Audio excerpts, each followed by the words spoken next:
could all stand for the Pledge of Allegiance, please. Pledge allegiance. To the flag of the United States of America and to the republic for which it stands, one nation, under God, indivisible, with liberty and justice for all. All right, for those of you who do not know, prior to our board meeting tonight, we do have a public hearing with regard to the volunteer firefighter and ambulance worker exemption. I do want to acknowledge a few of our firefighters here from West Islip and say thank you for coming down tonight. And of course, thank you for everyone you guys with us. With that, I do want to turn the floor over to Ms. Pilati, our Assistant Superintendent of Business. Thank you, Mr. Tussi. Good evening, everyone. Tonight's public hearing is about the volunteer firefighter and ambulance workers school tax exemption. Real property tax law, section 466C, allows for an exemption, a tax exemption for volunteer firefighters and ambulance workers of up to 10% of the property's assessed value.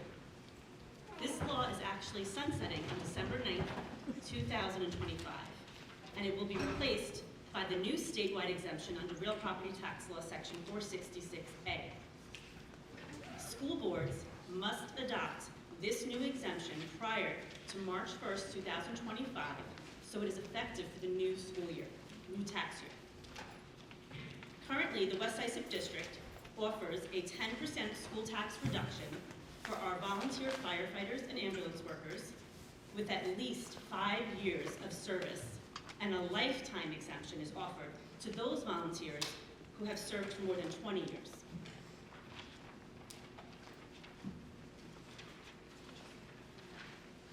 This new statewide exemption will have two major changes and options. And it might be a little hard to see, but the changes are the first two rows. The first change is the change in the minimum service requirement for non-lifetime members. So currently, it is 5 to 20 years. But under the new exemption, it can be as little as 2 years of service. West Islip is proposing to change the minimum years of service from the current 5 years to 2 years. The second change is the exemption percentage for non-lifetime members. Currently, it is 10%, but under this new exemption, it can be as little as 0%. Since the purpose of this partial tax exemption is to encourage the recruitment and retention of volunteer firefighters and ambulance workers, the school district is proposing to remain at the 10% level. The other options there are not changing, so West Islip will just be retaining those options. When a property's assessed value is reduced because of an exemption, it lowers the amount of property taxes that the owner will pay. However, the total amount of taxes that the school district collects from the town of Islip does not change. The school needs to still collect the same amount of tax revenue that it levied. The reduction in taxes for those who qualify for the exemption doesn't reduce the overall tax burden of the community. Instead, it just simply shifts the cost to other taxpayers who don't qualify for that exemption. There are currently 81 exemptions for volunteer firefighters and ambulance workers in West Islip. The total assessed value of those properties with these exemptions is $352,810. Now this is again assessed value, not tax dollars. That's just an average exemption per property of $4,356. Tonight, the Board of Education will vote on a resolution to change the minimum service requirement for non-lifetime members from 5 years to 2 years of service. For firefighters and ambulance workers with more than 2 years of service but fewer than 5 years, the value of their exemption will simply shift that tax burden to the rest of the community. There are currently approximately 150 volunteer firefighters and ambulance workers in West Islip, 81 of whom receive the school tax exemption. Many of these other volunteers who don't receive the exemption currently are younger adults still living at home or perhaps renting in our community. And although we don't know the exact number of volunteers who will fall into that small 2 to 5 years of service category, we can anticipate that it will be a smaller group. the Town of Islip assessor provided all Town of Islip school districts with an example of one district in the Town of Islip, not ours. And it had 125 volunteer exemptions. In that district, only 6 volunteers fell within the category of 2 to 5 years. That resulted in a very minimal tax shift to the rest of the community. So although we don't know the exact number for West Islip, the Town of Islip believes that this data can give us a good idea of the likely minimal impact across all districts in the Town of Islip from making this change. Does anyone have any questions? That's all I got. All right, thank you, Ms. Block. All right, with that, we will officially begin tonight's board meeting. So once again, I'm going to ask if everyone could stand for the Pledge of Allegiance, please.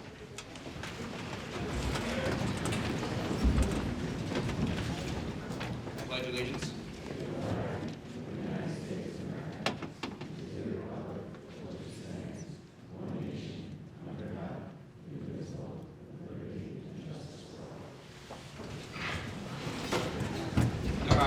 Once again, please let the record show that all board members are present and in attendance with the exception of Mr. McCann and Ms. Debbie Brown. We're going to begin with the announcements, with our student representative reports. I would like to call up Ms. Taylor Riley and Ms. Williams.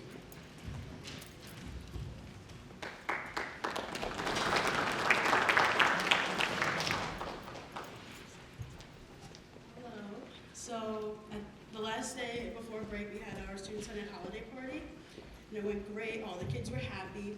It was the highest amount of kids we've had since before the pandemic, and everyone just had a smile on their faces. And thank you to Sam. He says you're welcome. On behalf of the entire student body, we would like to thank you for taking into consideration our request to keep AP and SUPA classes for the upcoming school year. A lot of students definitely showed their appreciation for this decision. Our next upcoming large event in the school is PS I Love You Day.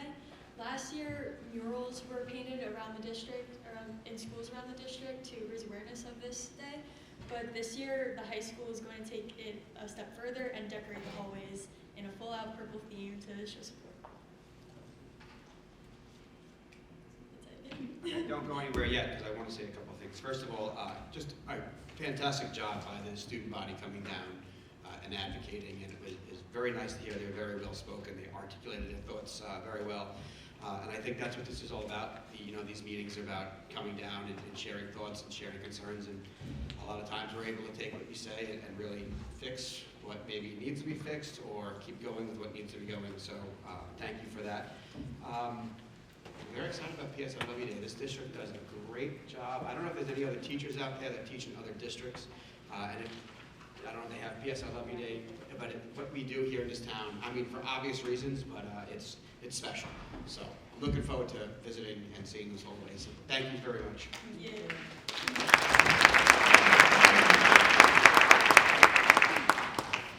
All right, moving forward, we do have a discussion item, 2 of them tonight. The first one is about a pre-K program, so I'm going to ask Dr. Romanelli if he could take his position there.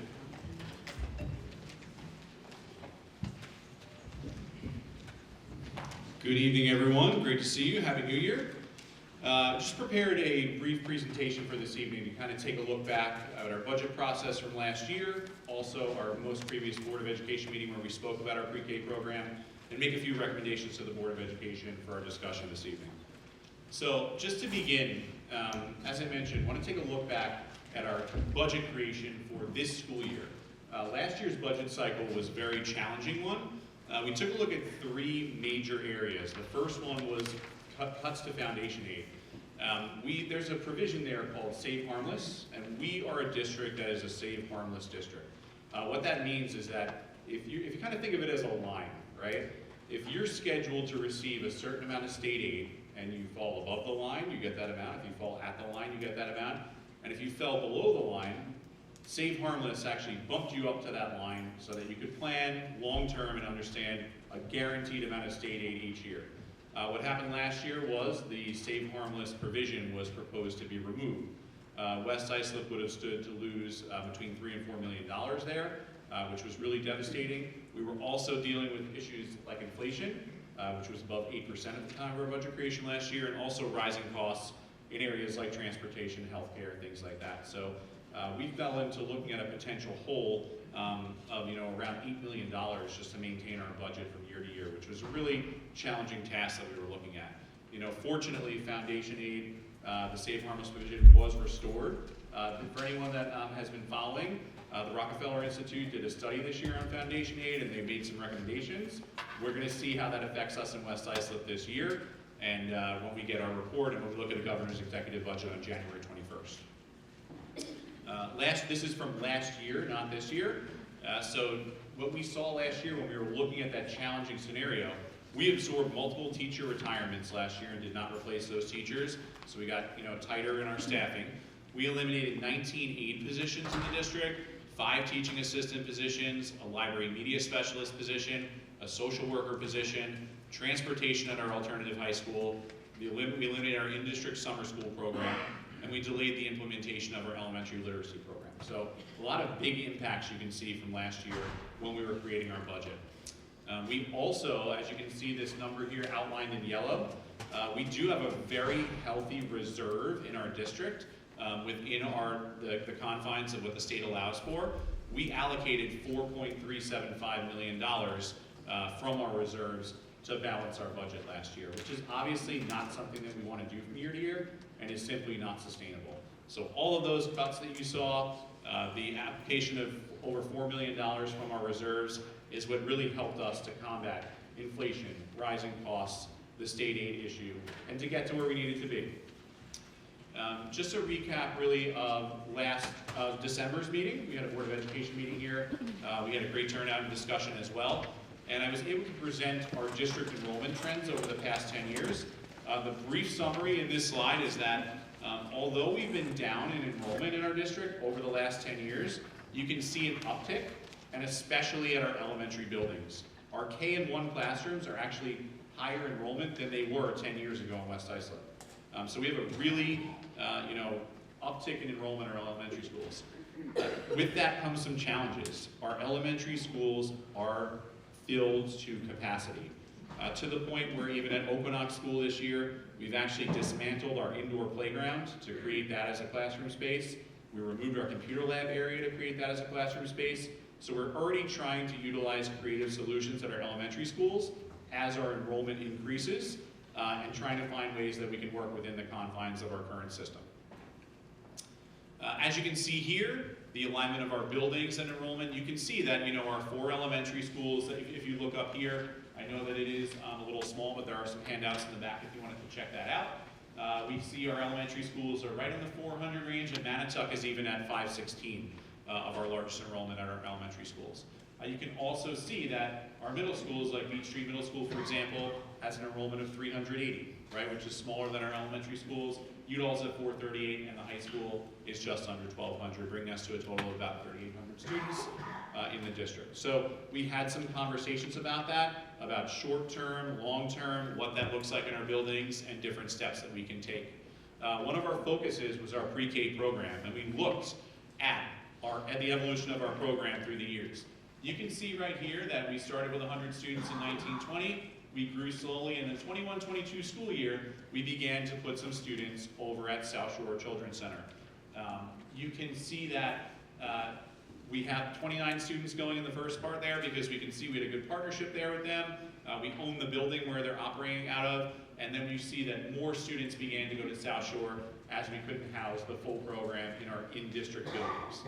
So you can see in 21-22 we had 29 students, 22-23 68 students at South Shore, 23-24 we had 77, and this current year we have 126.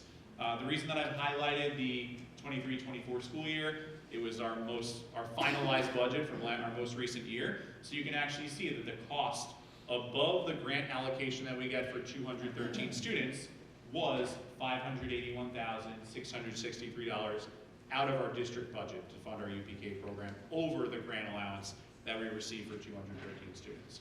So in that year, we had 237 students. So as you can see, that's 24 students over the 213 allocation, and the district has paid out of the general, out of the budget to fund that program. We did talk to the board about possible next steps. We talked about a discussion of having an enrollment study done by BOCES for the next few years to take a look at our enrollment trends and if they'll be continuing, so do some long-term planning. Consideration regarding capping of pre-K enrollment next year at the grant allocated number of 213, and also consideration of a full shift of our classes to South Shore Children's Center. We were asked to gain some additional information, so over the past few weeks, we've been gathering information to share with you tonight. One of them was the West Islip Pre-Kindergarten Interest Survey. We sent out a postcard to everyone in the community, whether there were students enrolled in the district currently, that went out as a mailer. We also posted on our website information here. We sent out a parent square, we sent out reminders, and talked about our pre-K program and what was going on. And if anyone had interest in joining the pre-K program next year, to please fill out a brief Google form, and then also begin the formal registration process in the district. So we had, the deadline was yesterday. This morning we did a final count. We had a number of duplicates, so we kind of went through and looked at that. We had 225 families indicate that they were interested in our pre-K program next year.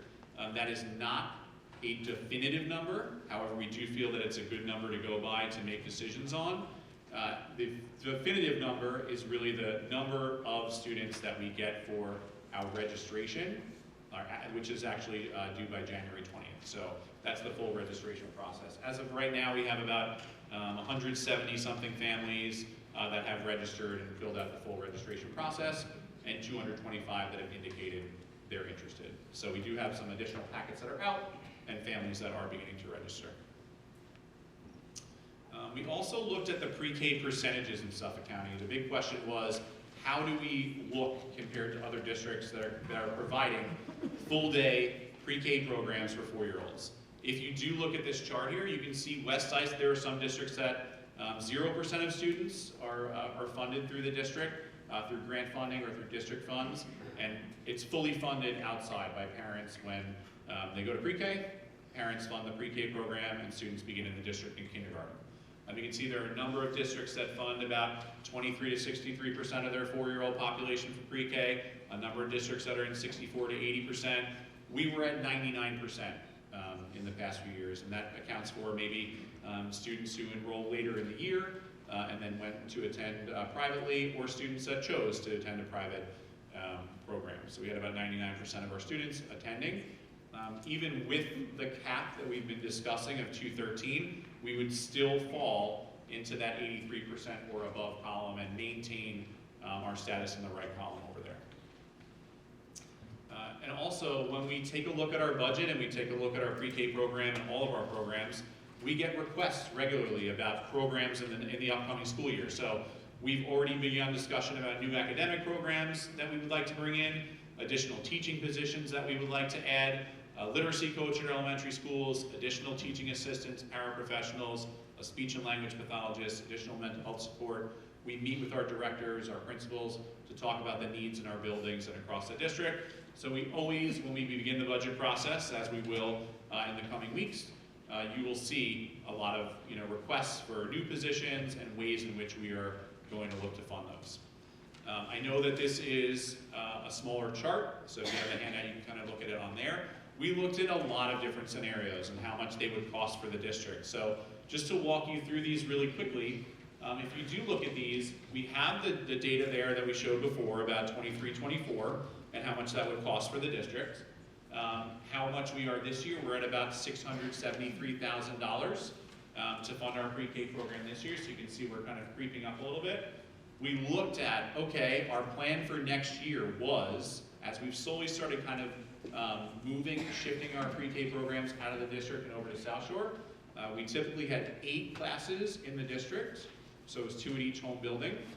This year we shifted, and we have 2 of our elementary buildings with 1 pre-K section and 2 of them with 2, so we're at currently right now 6 sections, and our initial plan was to have 4 sections in our buildings this year, 1 in each building, and then the remainder of the students over at South Shore. If we maintained that proposal, you would see that the district would be spending about $681,000 on the pre-K program above the grant allocation that we receive. We The reason that this conversation came up was both about the fiscal concerns and also about the spacing in our elementary school buildings, which is why we said, okay, I know that we plan on having one in each building. We're already seeing the need that we're not going to have space in our elementary buildings. So that's really what started the conversation. You can see that we also looked at having one section in each building in scenario number 2, and then also capping the enrollment at 213. The cost there was $449,000. Scenario 3 talked about not capping the program, but only having 2 sections in district, so 40 students there. The cost there would be about $508,000. Scenario 4 does cap the program, but keeps 2 classes in-house in the district. The cost there is about $275,000. And then scenario 5, which is one we've been talking the most about, is a full shift of our program to South Shore and also a cap on the enrollment at 213, which is the grant funding that we receive. As you can see, with that scenario, there is no cost regarding our pre-K program to the district. We stay within our allocation, our grant funding of 213 students, and we have the full shift over to South Shore. So those were the different scenarios that we looked at. We've discussed, the financial implications and the space implications, and brought that new information tonight. And so now we'd take any questions or comments from the Board of Education.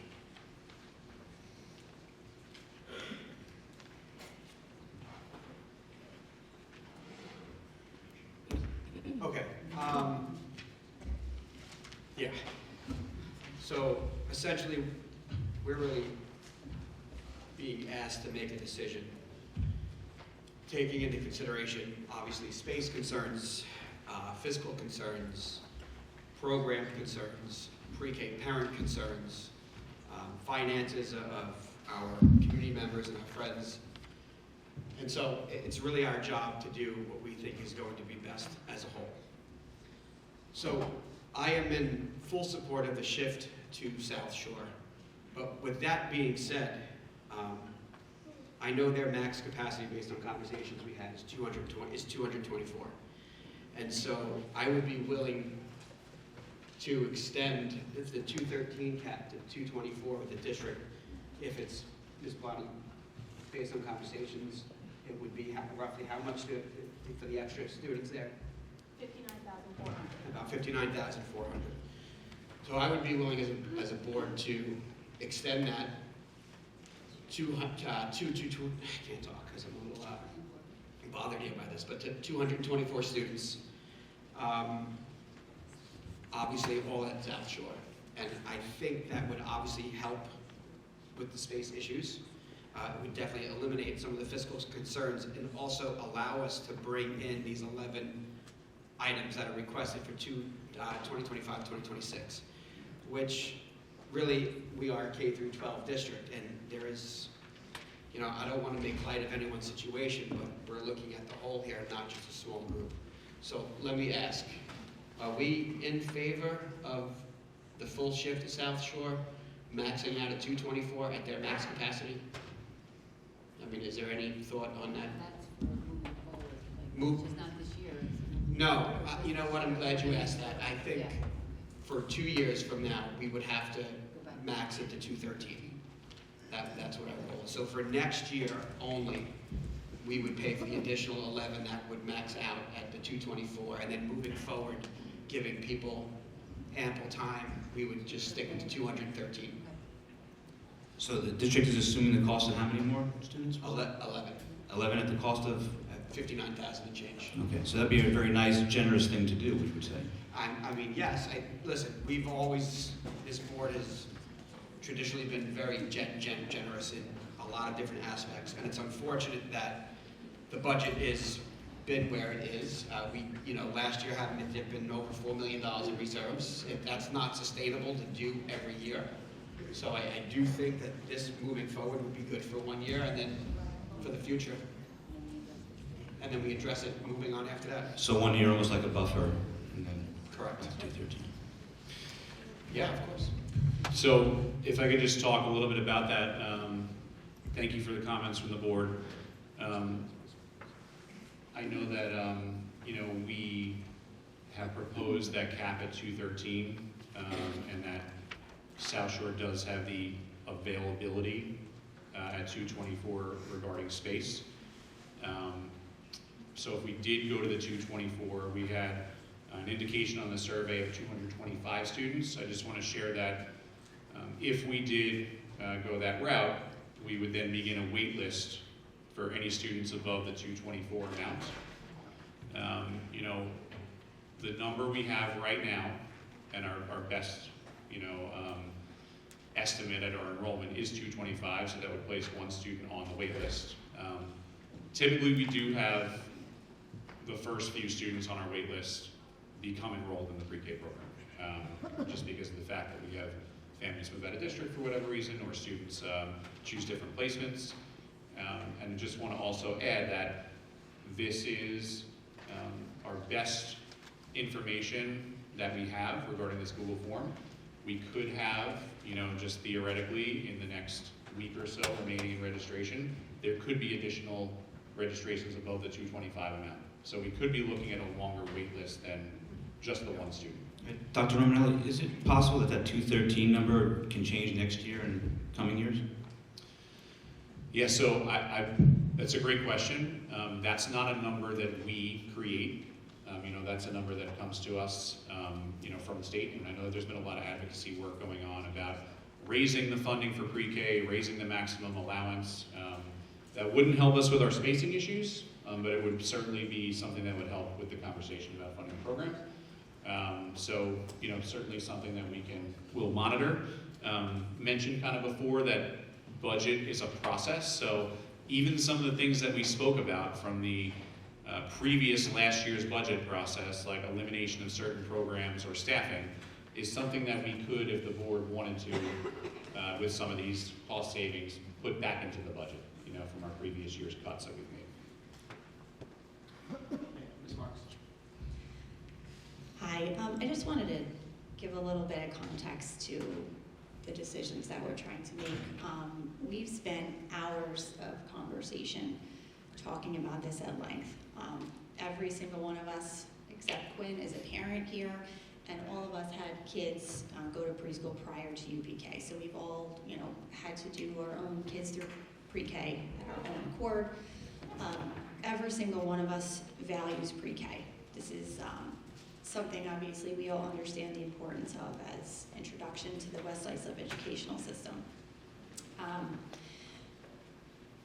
It's been asked several times, surely you can find space for 10 more kids, 11 more kids, 20 more kids.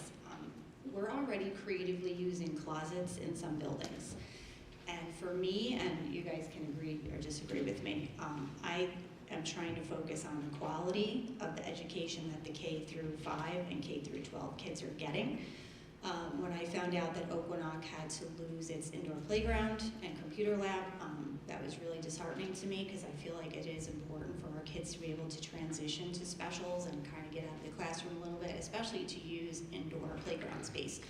So in this decision to move kids to fully South Shore, that's important to me, that that's a possibility that we can get that space back at Oakwonock and also get other space back in our other elementary school buildings, while still allowing as many kids as possible to attend South Shore preschool. And I know it's not the ideal situation, but just thinking about the kids that we have that are in the classes now, and for those of you who are pre-K parents, this is something that is going to benefit your child next year when they do start in that elementary school. It's not going to be so crowded. It is going to lighten up the space a little bit. I think that's it. I just wanted to kind of give you insight that this is something we've talked about a long time, and all of us have our hearts in this, and all of us care about your families, and this is like running a business, and we're trying to do it the best way we can to benefit the most amount of students possible, and keeping the taxpayers happy. Thank you.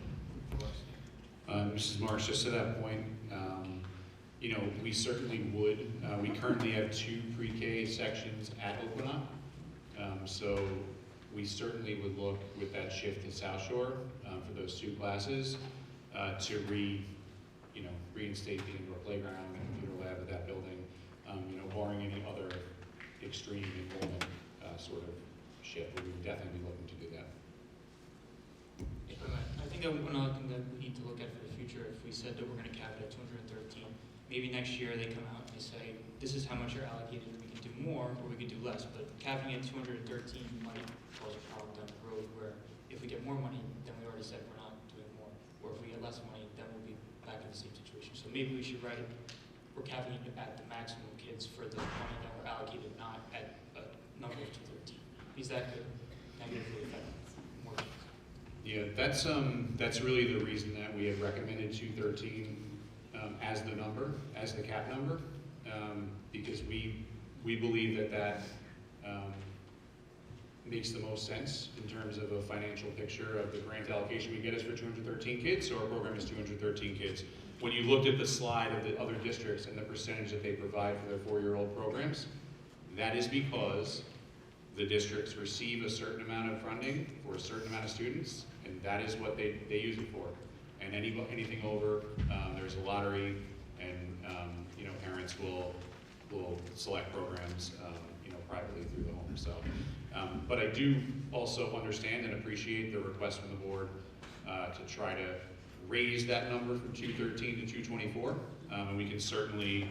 I know that South Shore has that capacity, and we can certainly look to include that additional funding in the budget if that's what the board would like to do.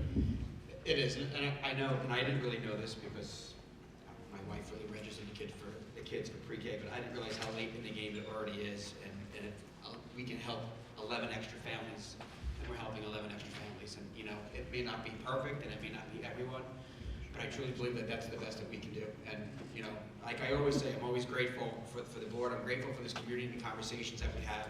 The amount of emails that we got were overwhelming, but the fact that everyone was just so kind and so respectful and were able to articulate their thoughts the way they did, it says a lot about everyone in this room. And personally speaking, and after what we've been through, through the years of COVID, I know it's a few years ago, but those kinds of things they do resonate still.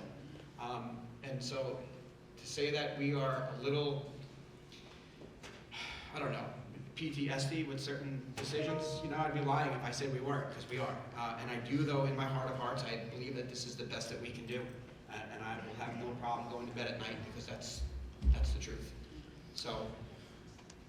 If I could ask Mrs. Morrison a question. So our pre-K registration officially ends on January 20th, which we'll have a completely final number at that point. I know, to Mr. Tussey's point, a number of families had reached out about when our lottery would be so that they could make a decision as quickly as possible.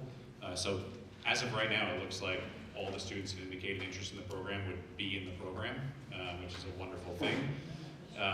However, if we do wind up getting a number higher than 225 and have to do a lottery, 225 is the survey, 224 is the cap at South Shore. So if we do go above that, the number that we have now, when would you look for the lottery to take place? I had an opportunity to speak with the registrar's office today to just talk about a timeline, and we feel comfortable with the lottery being able to take place on January 23rd. That would provide us with time. Anybody that didn't finish registering until the 20th, we're not in school that day, we would come back, clear up anything between the 21st and the 22nd, and we could do the 23rd. Okay, sounds like a plan. Of course. I have another question that Quinn and I were just talking about, maybe a stupid question, but is there a way to kind of put the community on notice, if you will, for next year, that although we can't make plans now for the following year, to kind of put the word out there that we will likely have to cap this so that there's not an assumed expectation of this UPK for everyone, just so that everyone understands for the next year, because it's a little late in the game this year, and we make this accommodation if we can, that there's some kind of understanding that you're not going to be guaranteed to get into. You know what I mean? I don't know if it's possible, but if possible. Certainly, yeah. We've been talking a lot about this topic of that. Sometimes we, we'll send out a parent square, we'll post things on the website, we'll assume that people know, but we'll really make an effort to, whether it's social media, different ways that we can get information out of the community, we'll make a big effort there, because we don't want any families to be in the dark about that, and they can have as much time as they need to make whatever decisions they need to make. I would suggest West Sides of Moms probably would be a good source too. I hear things getting spread on that. I Never heard of those. All right, good. Okay. All right, we have a second discussion item, and that's for 2025-26 school calendar. Okay, so first off, I want to apologize to the board for all the versions of the calendar that we sent you. But I just want to, there are two new versions that you received today, and at the top they say version 5 and 6. These are the two final versions that we're taking a look at. I just want to walk you through here a little bit and just give some background to the audience as well. Two big factors that we have in creating our district calendar. Number one is that we try to match the best we can with the Eastern Suffolk BOCES calendar that comes out. That's always proposed first, and we look at the Eastern Suffolk BOCES calendar. We have a number of students that attend Eastern Suffolk BOCES programs, and it's great to be in line there for our families that attend over there. We also have 184 days contractually for our staff. So actually students attend 181 days of school, and our staff attend 184. We have 3 superintendent's conference days built in. So we have those 181 days spread out across the district calendar that you'll see here. You know, different districts have different numbers. Some have 181 as their number, some have 182, some have 180. That's the minimum amount of days. We have 184. So we have one of the highest numbers there. So when you do see that we are in school some days when some other districts aren't, please don't just immediately be upset with us. We would like to also, you know, provide as many vacation days as we can for families. I did, however, hear from some parents that they were happy that students were back on the Thursday, Friday of the holiday break, and they're ready to come back to school when others were off for 2 weeks. So when we look at this calendar here this year, a couple things to point out. Number one, we have a challenge in terms of our snow days. So contractually, what we have going on is that when there is a snow day, we have to take back one of our days off to even the calendar out. When we have a second snow day, we take back a second day on days off. And then when we have a third snow day, what our plan is that we go to virtual instruction on our third snow day and fourth and fifth and so on. So we have a virtual instruction plan for that. For that reason, if you look in May, we would propose this year to give off the Friday and Tuesday of Memorial Day weekend. The reason for that being, if we use a snow day, we would give back May 26th. And if we use a second snow day, we would give back May 22nd. The challenge becomes, if we don't give those days off, we'd have to start giving back days during the spring break, which I know that we don't want to do. So that would be, for instance, families have vacations planned, staff have vacations planned, and all of a sudden now we have to come back to Friday of spring break and the Thursday of spring break. So that's kind of the philosophy there. You'll also notice, so to give those 2 days, I know that the past number of years we've had off the day before Thanksgiving. Unfortunately for this year, we wouldn't be able to do that, but we'd look to do that in the future. And you can see, though, that we would be off for December break from the 24th all the way through to January 4th, coming back on the 5th. So we would have a nice break for December, we'd maintain our February break, and we would see an extended April spring break because we'd be off on the 2nd and 3rd. 2nd of April is the first day of Passover, the 3rd is Good Friday. So the big thing is that our teachers would come in August for 2 superintendent's conference days, and our first day of school would be the 2nd of September, which is right after Labor Day weekend, the day we would get back. So kids would be in that day. So the only difference in the 2 calendars, which is the last thought, is when the 2 superintendent's conference days are. They'd either be on the 27th and 28th or 28th and 29th. We've spoken to our administrators and our teachers who have weighed in a little bit, but I know are waiting to talk to their respective groups and give us some feedback. And then what we would like to do is at our February meeting, bring you a final copy to approve in February. So we just wanted to put this out here in case the board had any questions, suggestions, anything like that. We have it out with our administrators and our teachers right now to take a look at, and we can bring, once we get that feedback, we'll bring you a final copy in February for approval. Sorry, just a question. I know that you had said about the Wednesday before Thanksgiving, but what's the impetus in that? Like, why? Because you gave it to us the 2 years prior. Sorry. No, it's a great question, and I love that day being off, and I also kind of became known as the guy who gave off the day before Thanksgiving, which was great, and got a lot of kudos for that, so now I feel like I'm taking it away, and it's not great. We looked at other opportunities for days off. The only other days that would even make remote sense to take off would be January 2nd, because that's not a holiday, but then we're coming in for one day only over that holiday break. We also looked at, we looked into, maybe we would, other days are holy days, and I do want to mention that, we have a number of holy days on the calendar that we recognize, but we're not taking off for school. That includes October 20th, which is Diwali, and both Eid holidays that you'll see in March and May.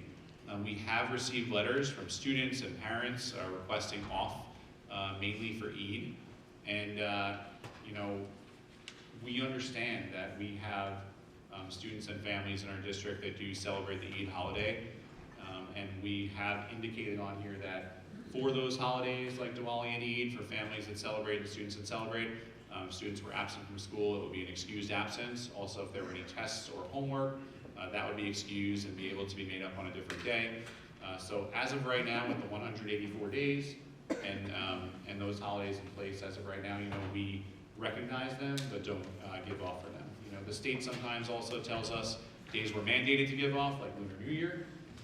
So that's a day that we're required to give off as a new one. So we looked for alternatives, but just don't see a good other day.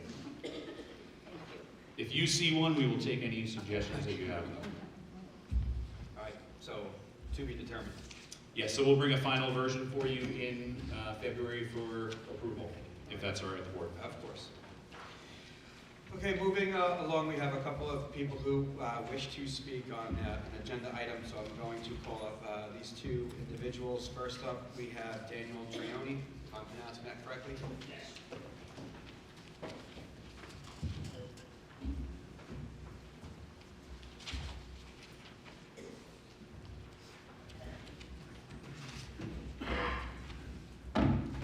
Good evening. First off, I'd like to thank all of you for volunteering time to do what you do. I know it's difficult. My name is Daniel Trioni. I've lived in West Islip for the last 6 years. I've married my wife, who was born and raised in West Islip. We have two beautiful children, Juliana, 3, and Gabriella, 2, both whom we plan to enroll into the West Islip UPK program, with Juliana in this upcoming school year. My wife informed me about the UPK issue last week after she was sent something posted on West Islip Moms or whatever. Where was I? Regarding the BOE meeting and the UPK specifically. After the meeting, she sent me some more information regarding the meeting that she read on Facebook, which is very concerning for my family and any other family interested in sending their child to the UPK program. I watched the meeting for myself in an attempt to alleviate any misinformation, which obviously we all know Facebook is Facebook. And what I did here did not sit well with me. My main question for the board is this. Is it cost or is it space? If it's cost, please consider this. This has been an issue for the last few years, as per the slideshows, where enrollment in UPK was higher than the allotted spots of 213. Why wasn't this addressed in the last two budgets? We can pass a budget allotting $13.9 million for pool renovations. So ask yourself as a parent and or a taxpayer, what is more important? A pool, which is a luxury item in my opinion, or funding a UPK?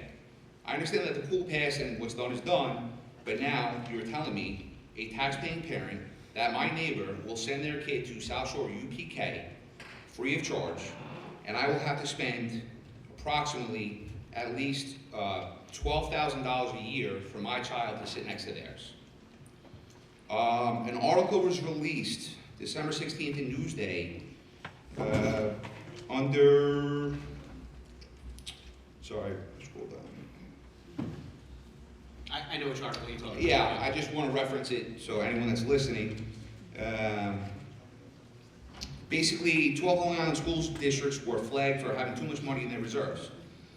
Think Tank has proposed solutions. Why can't we use some of that reserve money toward the UPK program? Especially now that we were just told that the enrollment is at 225, and we're talking about capping it. So that one person that's going to sit next to my daughter, or my daughter, is going to be paying a ridiculous amount of money while the kid next to them isn't paying anything. If the issue is space, consider this. The district wanted to sell Macera. It was apparently falling apart. Magically, after repairs and the agreement with Bosse's, it's now being leased, and as per the district site, for $1 a year. $1 a year. If the space was an issue, why are we leasing out buildings? What about Westbrook? I understand there's a lease that's been in place, but my point is that we have the facilities. If enrollment is down in the upper grades but trending up in the lower grades, it sounds like the numbers would level themselves out immediately by moving around classes. If the enrollment is, say, 300 children, why can't you take that grant amount for 213 and divide it equally as a credit for every child enrolled in the UPK program? Or propose in the next budget funding to offset the enrollment if over 213, which I know you will address previously. The increase per household would be minimal. Has any requests or lobbying for an increase in the UPK been made by the district? Why is Macera $1 a year for Bosse's, as per the February 2024 meeting, so this, last year, and Divine Rhythms is paying over $148,000 for 10-month, increments, as per the October 24th Board of Ed agenda. How much money is the district paying per student to South Shore, which we posted? So those are my questions. Is it space? Is it money? Is it All both? right, so I got a few things I need to fill you in on, and some of which is probably, those your two kids that you mentioned are the only two you have? Yes. So you don't have anyone in school? No. All right, which probably is why some of the information you have seems accurate, but it's not. So the pool is not a budget item, it was a bond, which means we are borrowing money that the community voted to approve. So that bond does not impact our budget at all. In theory, what you're saying was, why would we take money out of our budget for that when we should be using it for that? Makes sense, but that's not the case. So the bond vote has nothing to do with our budget process. So that takes care of that. The Newsday article you're referring to, which is typical Newsday, accurate but yet inaccurate, because that's referring to the timeline of 2016-17 through 2021. The money that we did have, we used as approved by our community to fully air condition all the classrooms in our building. So that's where that extra money went. So reading our article looks like we have that money now. That wasn't the case. That was several years ago. But Newsday failed to mention that. The Macera is rented at $1 because Bosse's paid the $12 million to renovate the building. So that was kind of the deal. They wanted the building, they paid the $12 million. Otherwise, we had years-long conversation of what to do with that building, whether we take it over, or do we have the money to renovate it ourselves, do we turn it into our own building, in which case now we're paying an entire new building. Administrators, teachers, nurses, psychologists, so on and so forth. It just wasn't feasible. Man. So we let Bosse's for the lower rent so that they paid for the building, which is technically still ours. And as far as the lobbying is concerned, yes, that we have board members, we have parents, we have administration who's constantly lobbying our local politicians for more funding and whatnot. So I just want to go back a little bit on the Macera thing. And I understand it costs $12 million, which obviously is a lot of money. With that being said, it's $1 a year. Yeah, please. Yeah, I just want to just add to that, the money that they paid, so the building was, as you're absolutely correct, was in total disrepair, right? We were actually losing money on the building to pay for things like pipe bursts and things like that, and vandalism and broken windows. The building's fully functional now. They did pay the $12 million. That is a much larger amount of money, even over the course of 10 years, than we ever would have collected in terms of rent or been able to pay from our district budget, or any other funding source. But you're absolutely right. We're trying to think long-term on this. One of our aspects of that lease is just that at the end of these 10 years, now that the building has been rehabbed, we actually still retain the rights to the building. So at the end of the 10 years, if we decide we would like to continue renting to BOCES, we would then start bringing some revenue for the building. Otherwise, we'd have the opportunity to sell the building, we'd have the opportunity to rent to someone else, but it's still our building in the district. So we do feel like it was a win for us, in a positive financial situation. I know it may not seem like it right now with the collecting the $1 and rehabbing the building, but we're going to be in a situation in 10 years that we never would have been able to be in without this deal. So we are trying to think long term on this. So just back to what I said previously we are gonna cut it at 224. That's a proposed cap, but as of today, 225 families applied for UPK. I mean, this isn't like a week or two later with one other person. You're telling me right now, as it stands today, 225 people applied for UPK, and you're looking to potentially cut it to 224. My taxes have gone up $1,000 a year, as is everyone else's in this room. Everything has gone up tremendously. You could basically double my taxes. I sold my house in Lindenhurst because one of the reasons, hey, we're looking to start a family, we know UPK, that's great. And here we are now, and I'm looking at paying another $12,000 a year. Where does the bleeding stop? While the kid next to me, my kid goes for free. I can tell you, we're totally sympathetic to that point. I do want to add that, this board has been committed for many years to staying within the 2% tax cap. So we're not trying to come to the community and say, we need this additional money, we're piercing the cap. We're trying to find ways to balance this budget in a responsible way and do so with thinking about, our pre-K through 12 program. So do really appreciate your thoughts, though, so thank you. And just one last thing, as Mr. Plessy said, your wife's an educator, and she mentioned to you it's a little late in the game. My wife's a teacher as well, and she's been freaking out. We never got a flyer in the mail to pre-register. She found out through West Islip Moms, or a friend on West Islip Moms. We never got any documentation.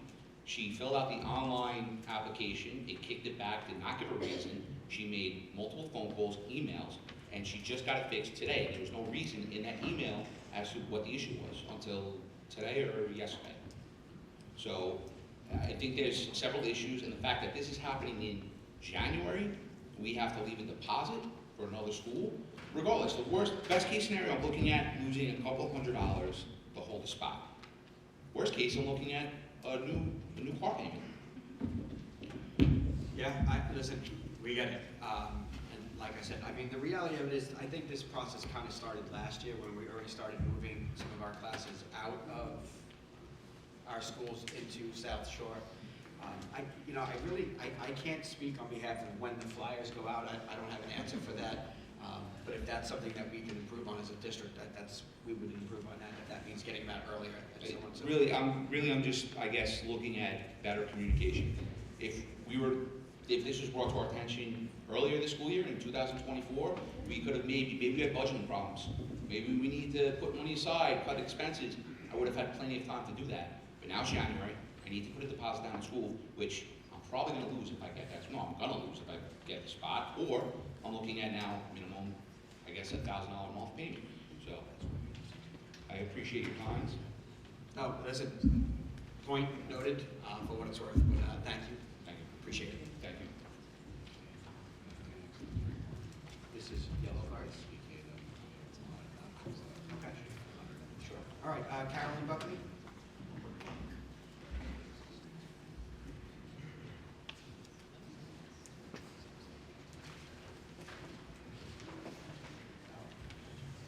Hi there.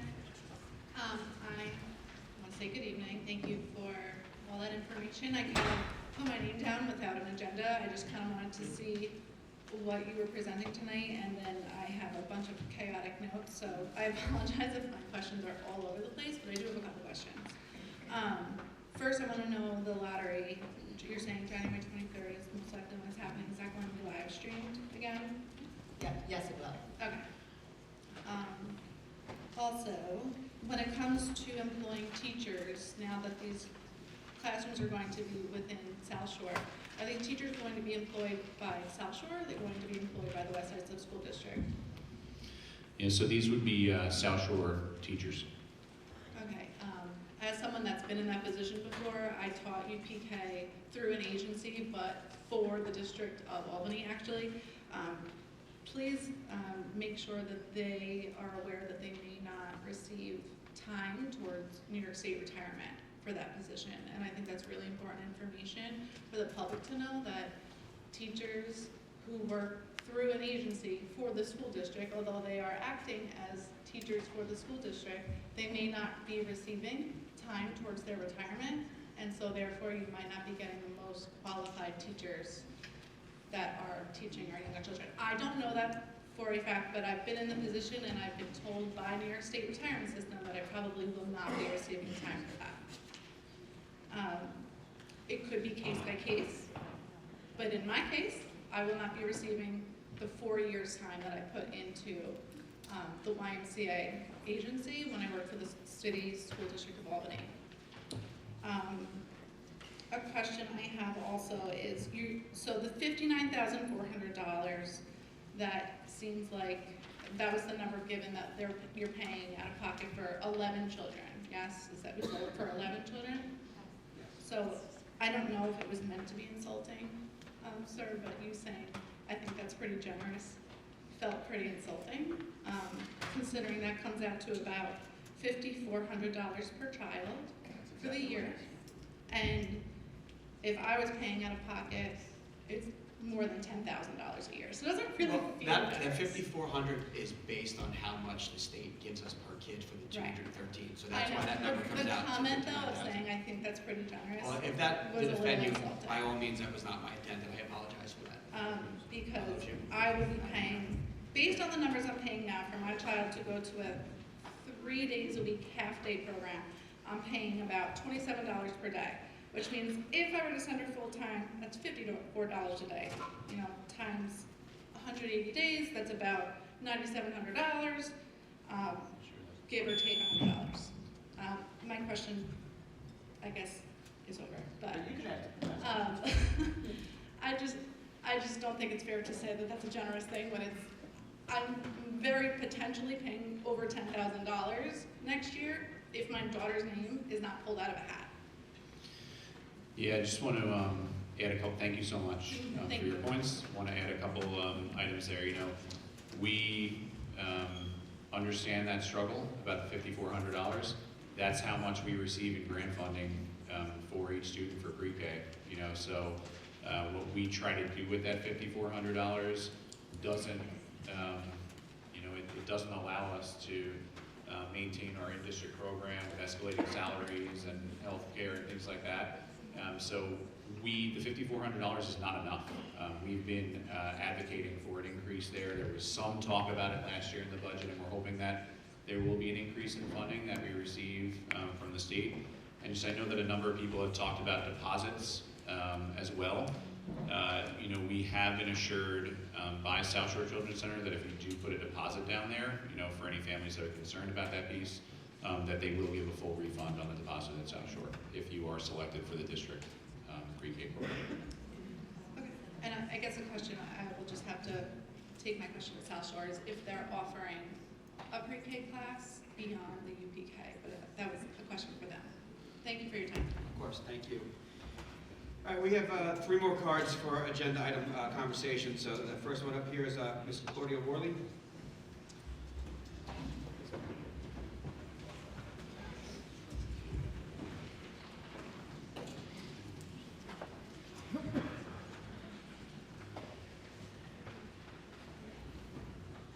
It's been a minute since I've been up here. I just wanted to talk, obviously, about the UPK program from kind of a different perspective on it, because I've had 2 of my girls, one's in 3rd, one's now in 1st. One go through the UPK system in West Islip, and one go private because it was during COVID. The school that she was at weren't masking, and I felt that she needed to be in that environment. It was was more of a social environment. My daughter in 3rd grade is autistic, has ADHD, has sensory processing issues, is reading currently at a incoming 2nd grader level, and this didn't get caught, and she didn't get her services until she was already halfway through 1st grade.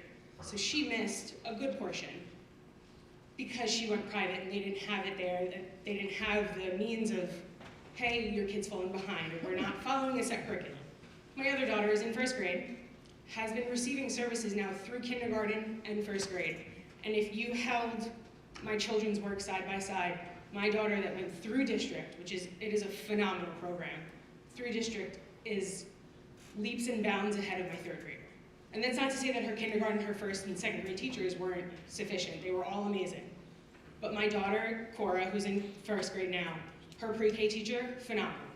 Her kindergarten teacher, also phenomenal. All of them work together, and I think by you guys pulling the program completely to South Shore, and I worked in South Shore and East Islip with Anne Marie, and I have worked in the UPK classrooms, and it is drastically different than what they offer in the district. So I think that's something to kind of keep in mind, that you're going to be missing a lot of the diagnoses. You're going to be missing a lot of the kids that are falling behind, and it's going to in turn cost you more money in the future, because then you're going to have to give these kids their services.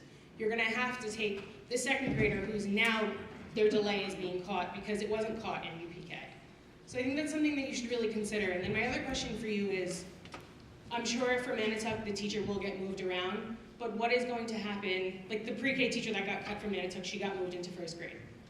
Will we be keeping those teachers in district? Because that is a huge loss if you don't.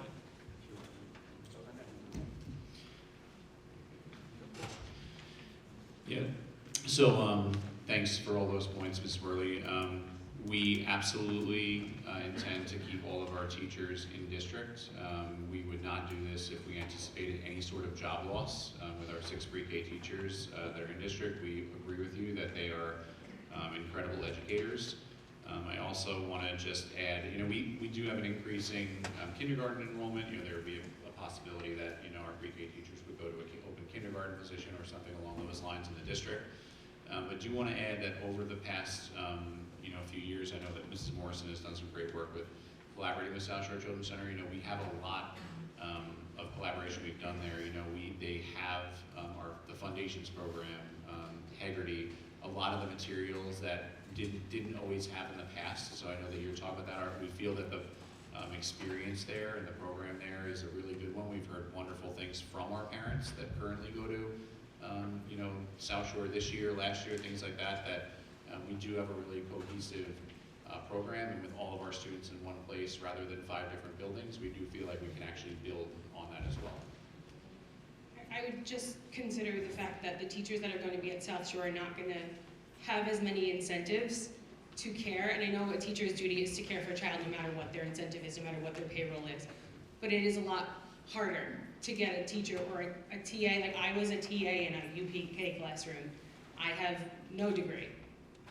Was I supposed to be there? That's where I was supposed to be, and I was in an ICT classroom. So I think it's gonna mess a lot of things up going forward for the kids. We might not feel it now, but as we get them into higher grades and higher reading levels, you're gonna see that kids are gonna be further behind, and that's just from my personal experience, and it's just something that I would really think you guys should consider. I don't know if the decision has fully been made yet, but I definitely think it's something to consider for the future, whether we get more funding and that's a way to bring it back in, or enrollment goes down and you can bring it back into the building. But just my thoughts. All right. Appreciate it. Thank you very much.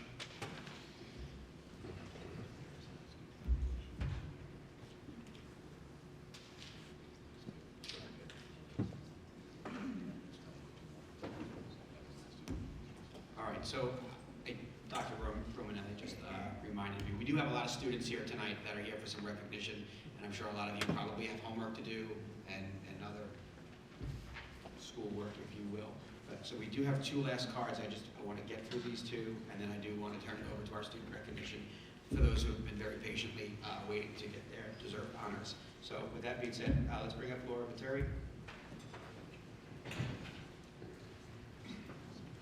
Yep. Yep.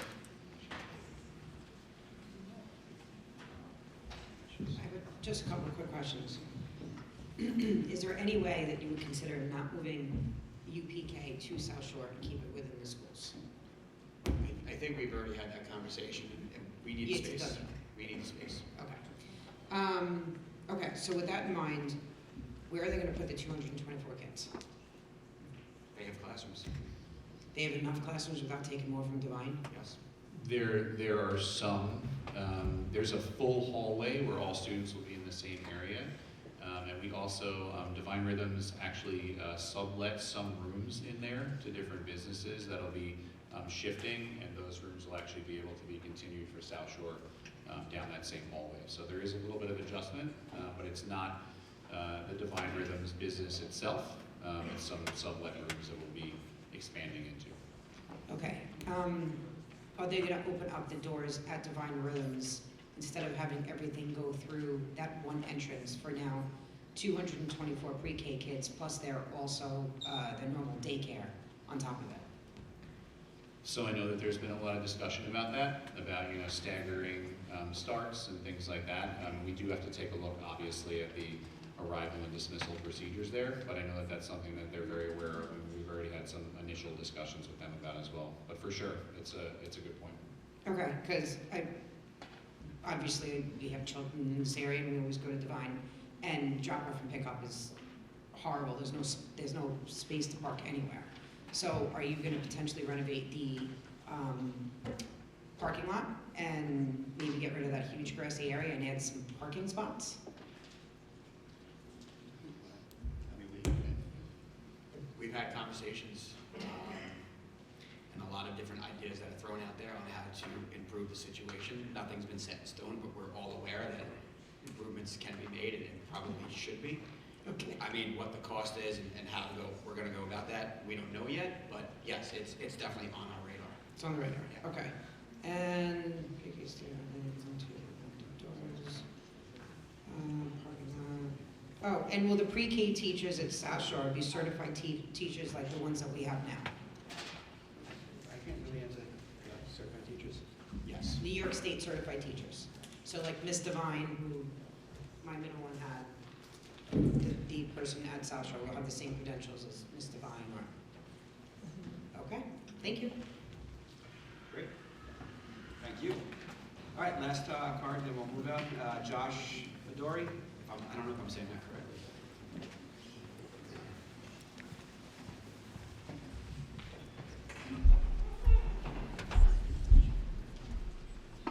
How are you? Thank you very much. My name is Josh Medor. Close enough. Didn't anticipate speaking tonight. One of the things that I did want to let's at least request from the board is I see that one of the potential scenarios is to have two of the UPK classes stay within district. Was there any thought given to siblings? Like in my particular case, I don't want to be special, but I have a fourth grader and I have a daughter that's going to be going into pre-K. Their only potential opportunity is to be in pre-K and fifth grade together. That special opportunity will not come high school, college, any other opportunity. The question is the $259,000 or $275,000 difference that would be between what we're talking about now with scenario 4 scenario 4 versus the $59,000 that we're talking about for the additional 13. Is that worth that potential special bond that these kids have? I mean, I don't know how to really answer that question without coming across as it's fair. Yeah, it's a tough one, but I feel like, is it fair for me to say that your case, and I respect it because I have 4 daughters that are all very close in age. Don't want to be special, I Right, understand. but I'm saying like, so are we going to consider that situation and then possibly take away from everything else? Agreed.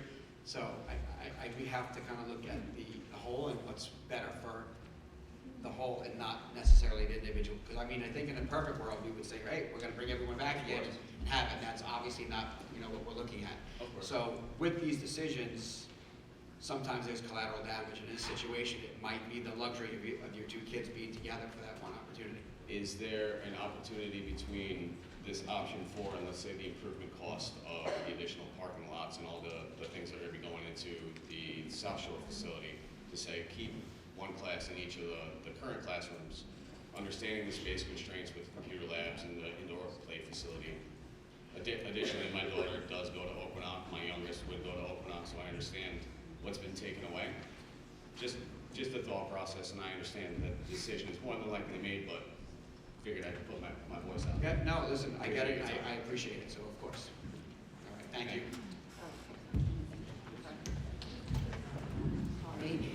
I just had one thing to say, or maybe a couple of things, about South Shore Children's Center. I think 4 of us have had our children go there, and I know from my personal experience that it was a great education for my children when they were there. And I just don't want anyone to think that the board or the district is putting them in a space that they're not going to get the best education possible, and they're going to be with teachers that aren't great, because there are teachers there that have been there for many years, and they're dedicated to that building and the students that are in it. And I just want you to know that we care about these students, and we're not just throwing them there because we just feel like it's, you know, the second best place that they could be. It's going to be a great opportunity for them. It's going to be a great experience for them. So I just wanted to say that. Thank you. All right, of course, no, I always welcome to hear from any of you guys up here, so thank you. All right, what do you say we do some recognition?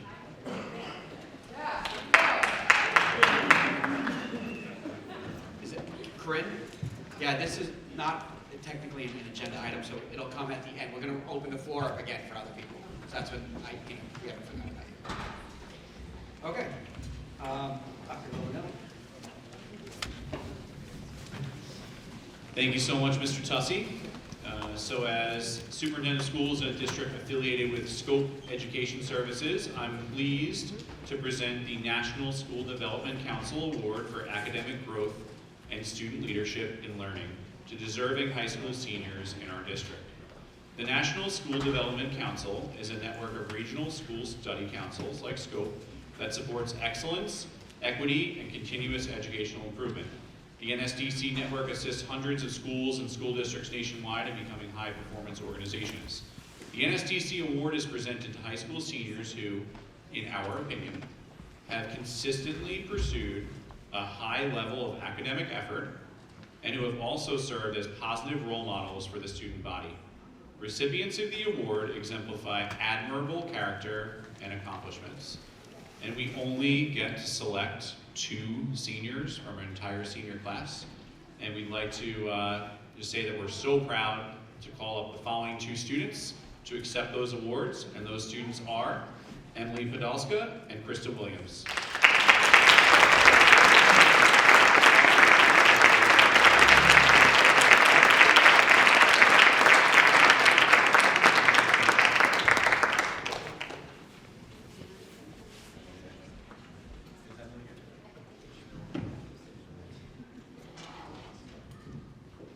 Okay, we'll make sure that Emily gets her award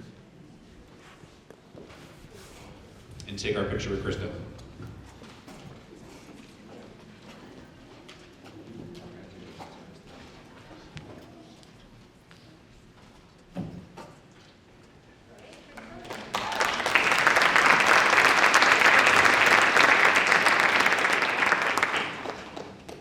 And tomorrow's her birthday, so everybody wish her a happy birthday.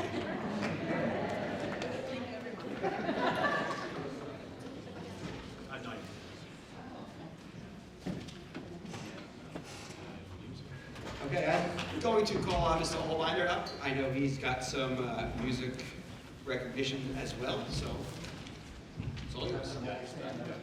You got it. Yes, sir. Absolutely, that'd be great. Okay.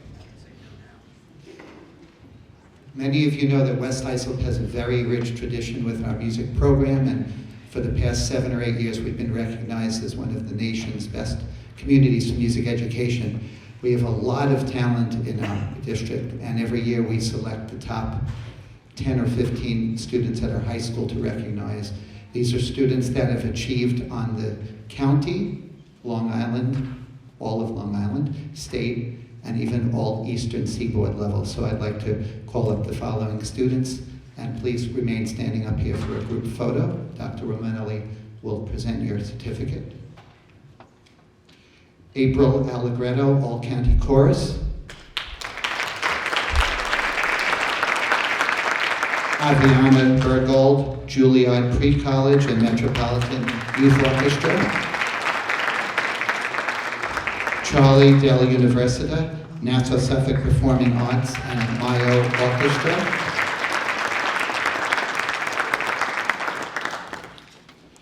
Ruslan Ermakov, NISMA Piano Showcase Recital.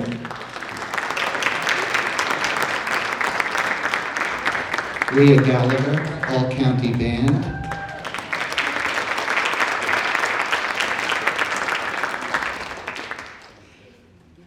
Sean Kerner, All County Band, All State Symphonic Band, and All Eastern Concert Band.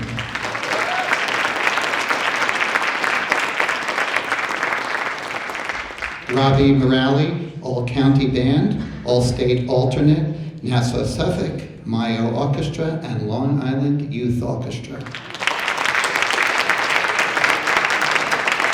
Tegan McGuire, All County Chorus, All State Treble Chorus, and All Eastern Mixed Chorus. Gavin Pollock, All County Band, All State Mixed Chorus and Symphony Orchestra, Nassau Suffolk, Mayo Orchestra, and All Eastern Chorus. Dana Shee, All County Orchestra, All State Alternate, and List for Long Island Strings. Kara Thaxter, All County Chorus, and All State Alternate. Addison Wilson, All County Chorus.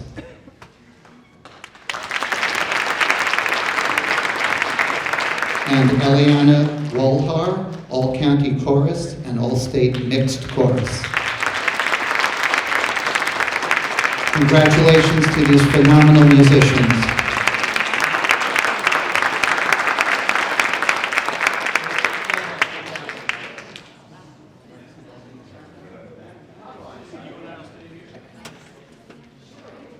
I'm gonna get cropped out anyway, so I might as well go on.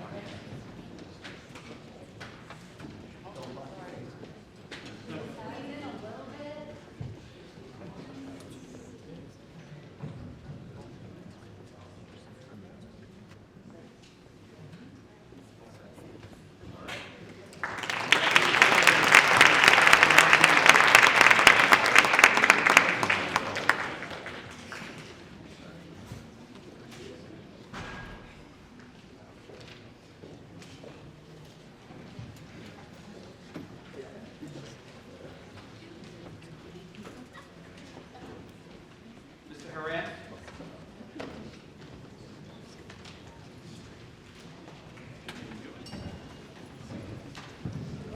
Good evening. This past fall was another incredible fall sports season for us athletically and academically. We had over 750 students participating in our interscholastic athletic program, grades 7 through 12, which is more students than any building in West Islip has, excluding the high school. So the only way that happens is with a great team. Great team, Board of Education, our administrators, our teachers, our coaches, our parents, community members, and obviously great student athletes. So it gives me great pleasure to be able to recognize them here tonight. Also 13 out of 14 of our varsity teams this past fall were recognized by the New York State Public High School Athletic Association as scholar athlete teams having a 90 or higher, an incredible accomplishment.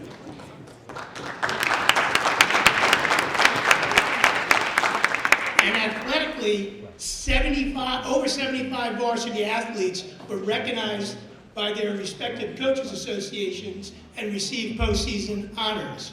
And tonight, we get to recognize our all-county performers that were recognized by their respective coaches associations. So when I call your name, please come on up here, receive your certificate, and once everybody's up here, we'll take a group picture.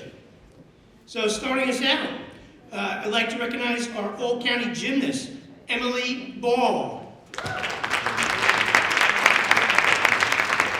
Amelia De Benedetto.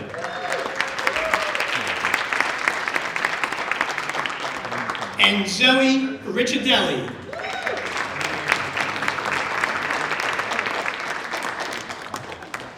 All County varsity tennis, Abigail Lamb. And Julia Evangelou. All County varsity soccer, Erin Palmieri.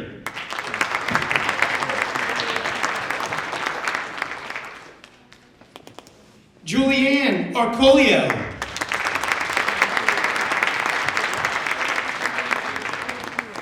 And Leah Tamio.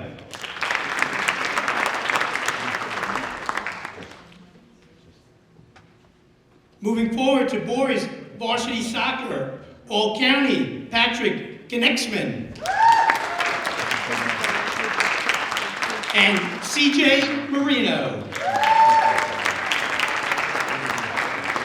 And recognize academic All County, Jack Charbonneau. And I have to say, now I mentioned that this fall we had a great season, but this is probably the most students that we've had recognized with All County honors that I can remember. Really a tremendous testament to these student athletes and everyone around on their team. Moving forward, varsity boys cross country, academic All County, Kevin McCabe. And All County, Gavin DeVito. Boys varsity volleyball, All County, Zach Thomas. And Gannon Klemisco.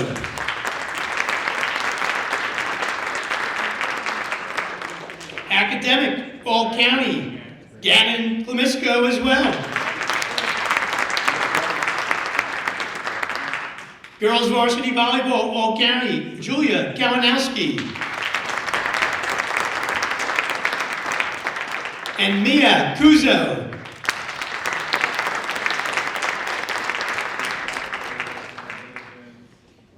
And varsity football, All County, TJ Sonnenberg.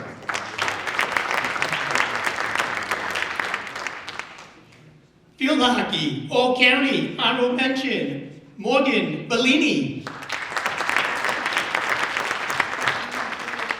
Varsity boys golf, All County, Quinn Riley.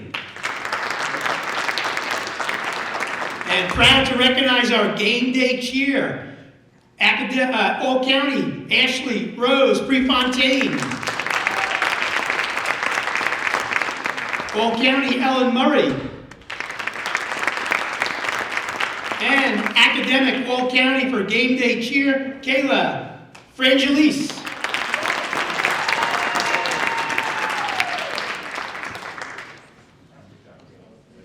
Congratulations to all of our All County performers.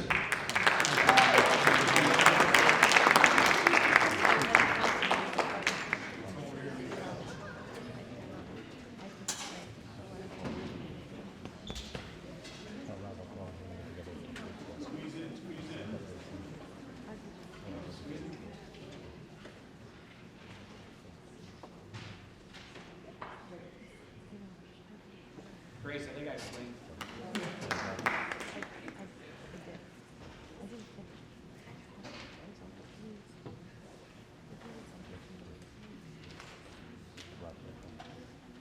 Congratulations.